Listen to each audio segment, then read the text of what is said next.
আসসালামু আলাইকুম everyone and welcome to my another vlog. আশা করছি সবাই অনেক ভালো আছো বা আছেন। আমি অনেক ভালো আছি আলহামদুলিল্লাহ।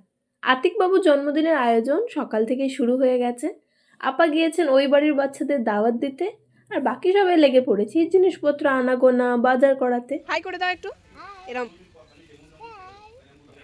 আজ বলো, আজ আমার বার্থডে।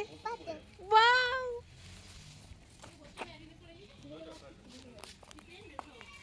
এইদিকে আমরা সবাই মিলে একসাথে তালাই বিছিয়ে বসে পড়েছি সবজি কাটাকাটি করতে। ভাইয়া এখানে মটরশুঁটি ছাড়াচ্ছেন, চাচি জান আর প্রীতি মিলে আলু বানাচ্ছিল, আর আমি ওদেরকে পেঁয়াজ বানিয়ে দিচ্ছিলাম।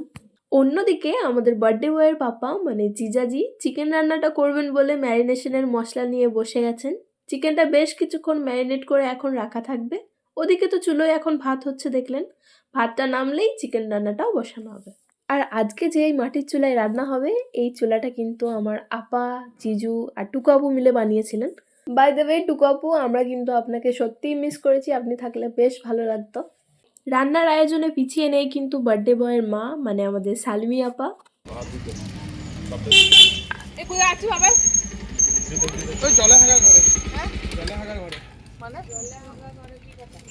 জলে হাগাকে চেনো না? দুটো আনসার দাও।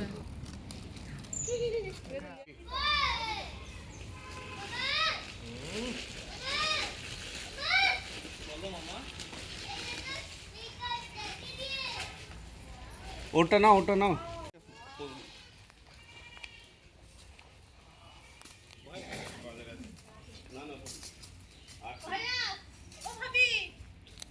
বলো জিনি।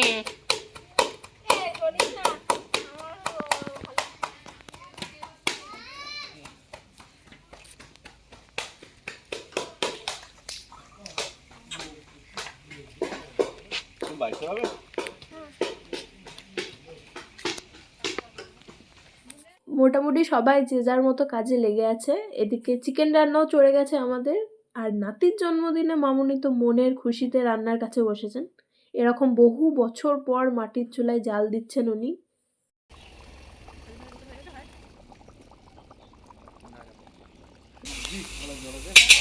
আমি কালকে রাত্রিবেলা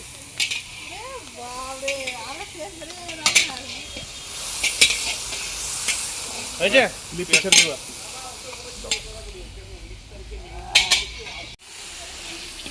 করবে নাকি সাজিদ? আবার নতুন মাল এসছে। হ্যাঁ হ্যাঁ,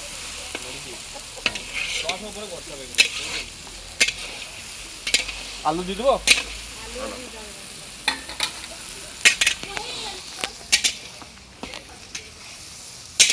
আচ্ছা, এবার মশলাগুলো দিয়ে এর উপরে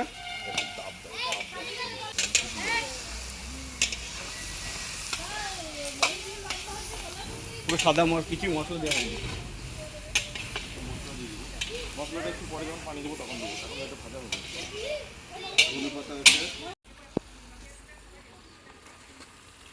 পানি আছে না কি রে? থাক থাক, অসুবিধা নেই, অসুবিধা নেই। দিদাও দিদাও দিদাও, তুলে তুলে দাও তাহলে। দিদাও দিদাও, পানিটা পড়ে গেছে তো, অল্পই পানি ছিল।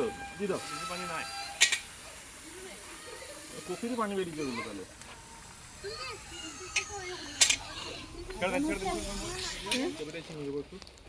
একটু চিনি দিলে ভালো হয়।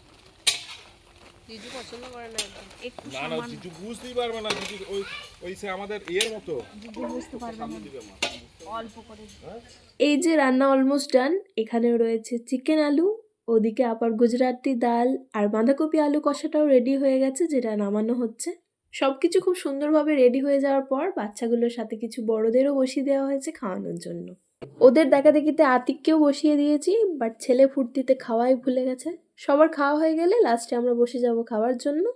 ওকে, তো এই ছিল আমাদের আতিক বাবুর জন্মদিনের একটা ঘরোয়া সেলিব্রেশন, যেখানে আমরা সকলে একসাথে মিলে আজকে খাবার খাবো।